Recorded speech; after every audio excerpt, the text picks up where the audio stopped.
నమస్తే, welcome to పూరా local health tips.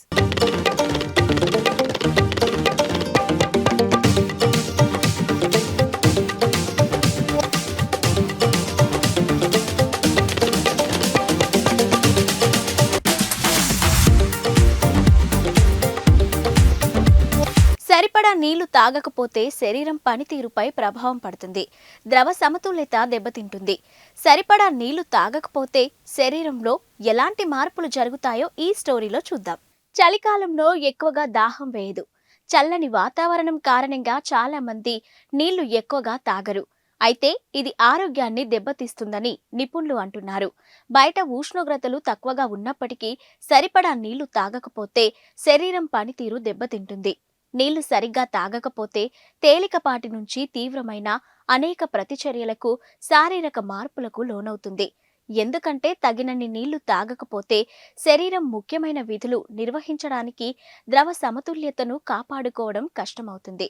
సరిపడా నీళ్లు తాగకపోతే శరీరంలో ఎలాంటి మార్పులు జరుగుతాయి? నీళ్లు సరిపడా తాగకపోతే శరీరం డీహైడ్రేట్ అవుతుంది. ఇది ఎలక్ట్రోలైట్లలో అసమతుల్యత, బలహీనమైన శారీరక పనితీరుకు దారితీస్తుంది. డిహైడ్రేషన్ తక్కువగా ఉంటే దాహం, నోరు పొడిబారడం, మూత్రం ముదురు రంగులో రావడం వంటి లక్షణాలు కనిపిస్తాయి. డిహైడ్రేషన్ తీవ్రంగా ఉంటే కళ్ళు తిరగడం, గందరగోళం, హార్ట్ బీట్ పెరగడం, మూర్ఛ వంటి సమస్యలు ఎదురవుతాయి. డిహైడ్రేషన్ కారణంగా అభిజ్ఞా పనితీరు, మానసిక స్థితిని దెబ్బతింటుంది. డిహైడ్రేషన్ వల్ల ఏకాగ్రత తగ్గడం, స్వల్పకాల జ్ఞాపక శక్తి సమస్యలు, ఆందోళన, అలసట వంటి భావాలు పెరుగుతాయని ఓ అధ్యయనంలో తేలింది. డీహైడ్రేషన్ మెదడుకు రక్త ప్రవాహాన్ని తగ్గిస్తుంది.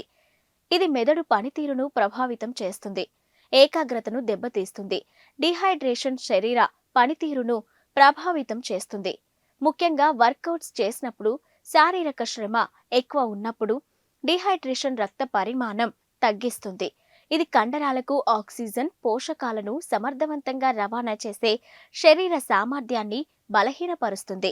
డీహైడ్రేషన్ అథ్లెటిక్ పనితీరును తగ్గిస్తుంది. వర్కౌట్ సమయంలో డీహైడ్రేషన్ తిమ్మిరి, అలసట, హీట్ స్ట్రోక్ ప్రమాదాన్ని పెంచుతుంది. మరొక హెల్త్ టిప్స్తో మళ్ళీ కలుద్దాం.